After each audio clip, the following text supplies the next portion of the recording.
প্রধান উপদেষ্টার সফরের সঙ্গী হওয়া সত্ত্বেও তারা কেন আলাদা পথ দিয়ে যাচ্ছিলেন? প্রধান উপদেষ্টা ভিআইপি গেট দিয়ে যাচ্ছিলেন, তারা কেন সেটি পাচ্ছিলেন না?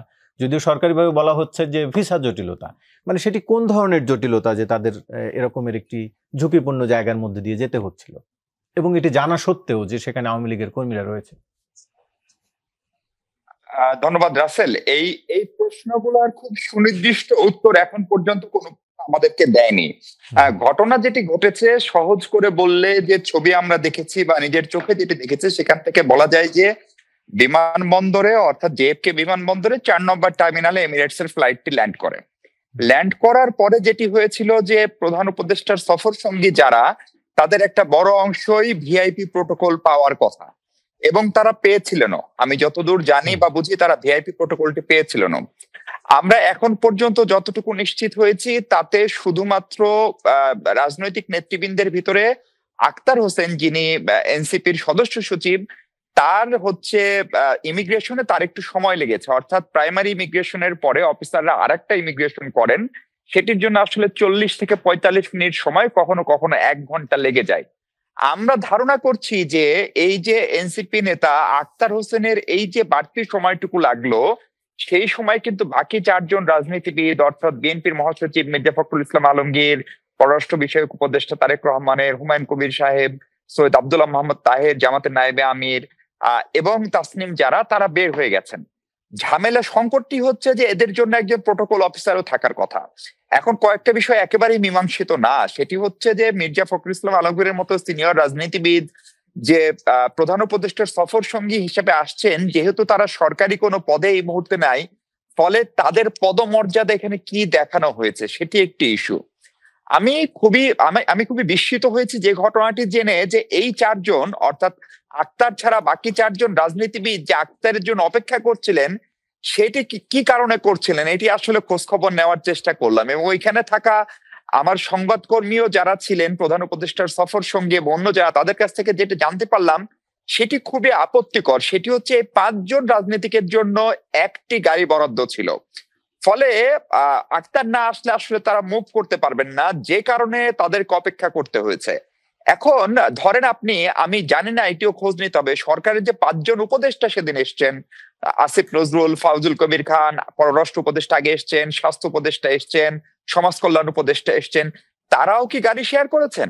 এই প্রশ্নটি কিন্তু তুলবার সুযোগ রয়েছে। যদি না থাকে, তাহলে 5 জন সিনিয়র রাজনীতিবিদ একটি গাড়িতে থাকার কারণে কিন্তু তাদের যেহেতু দেরি হয়েছে, ফলে তারা আসলে মূল যে প্রোটোকল সেটি থেকে অনেকখানি ডিটাচড হয়ে পড়েছেন, যে কারণে তাদের সময় লেগেছে। ফলে তারা যখন আসে, ঘটনাটি হচ্ছে যে সকালে আওয়ামী লীগ যে বিক্ষোভটি করেছিল সেটি করেছিল 8 নম্বর টার্মিনালে, যেটি হচ্ছে 4 নম্বর টার্মিনাল থেকে প্রায় 3.5 থেকে 4 মাইল দূর। এবং বিএনপিও যে স্বাগত জানিয়ে সমাবেশ করেছে আওয়ামী লীগের পরে অনুমতি অনুযায়ী, সেটিও 8 নম্বর টার্মিনালে। অর্থাৎ 4 নম্বর টার্মিনালে নির্মাণ কাজ চলার কারণে ওখানে অনুমতি দেয়নি। সেটি হচ্ছে যে টার্মিনালে প্রধান উপদেষ্টা ল্যান্ড করবেন তার থেকে 4 মাইল দূরে। কিন্তু জামাতের লোকজনই শুধুমাত্র তাহের সাহেবকে অ্যাটেন্ড করার জন্য তারা বেশ কিছু মানুষজন নিয়ে তারা 4 নম্বর টার্মিনালে ছিলেন। সেখানে সেই অর্থে বিএনপির অথবা এনসিপির কিন্তু কোনো নেতৃবৃন্দ বা যুক্তরাষ্ট্র দলের পক্ষ থেকে কেউ ছিলেন না। ফলে তারা যখন তাহের সাহেবকে রিসিভ করতে গেছে, তখন বাই ডিফল্ট তারা সেই প্রোটোকলটি আসলে বাকি 4 জনে পেয়েছে। এই সময় ওদের ভিতরে আওয়ামী লীগের কেউ কেউ, অথবা আওয়ামী লীগকে সমর্থন করেন কিংবা এনসিপির প্রতি রাগ আছে, তারা কেউ কেউ গেছেন এবং খুব কাছ থেকে, আপনি যদি ঘটনাটি দেখেন, একদম পিঠের সামনে গিয়ে ডিম ছুটছে। এবং সেখানে মির্জা ফখরুলও কিন্তু তাদের এক ধরনের মৌখিক ভর্ৎসনার শিকার হয়েছেন। ফলে ঘটনাটি স্পষ্টত যেটি বোঝা যাচ্ছে, এটি হচ্ছে একদম নিরাপত্তাজনিত দুর্বলতা। 2 হচ্ছে যে তাদের প্রোটোকল, আমি জানি এখানে এত বড় বহুজাতিক সমাবেশ বা সংস্থার মিটিং যখন হয় তখন গাড়ি ম্যানেজ করা টাফ, কিন্তু আপনি 5 জনকে একটি গাড়ি দেওয়া, সেজন্য না হলে হয়তো এত ঝামেলা বা সিকিউরিটি নিয়ে এত উদ্বেগ হতো না। ফলে এই বিষয়গুলোতে স্পষ্টভাবেই বিএনপি মহাসচিব বিশেষ করে দারুণভাবে বিরক্ত তিনি, অবশ্যই সেটি বোঝা যায়। বিএনপির পক্ষ থেকে গতকালকে আমাদেরকে সমস্যা, কোঅর্ডিনেশনের সমস্যা, জামাতে একই কথা বলেছে। এমনকি জামাতের যে নেতা সৈয়দ আব্দুল্লাহ মোহাম্মদ তাহের, তাকে কিন্তু নেওয়ার জন্য তার নেতা কর্মী স্বজন আলাদা গাড়ি নিয়ে এসেছিলেন। ফলে প্রোটোকলের লোকজন তাকে অনুরোধ করায় তারা 5 জন পরবর্তীতে একই গাড়িতে ফিরেছেন।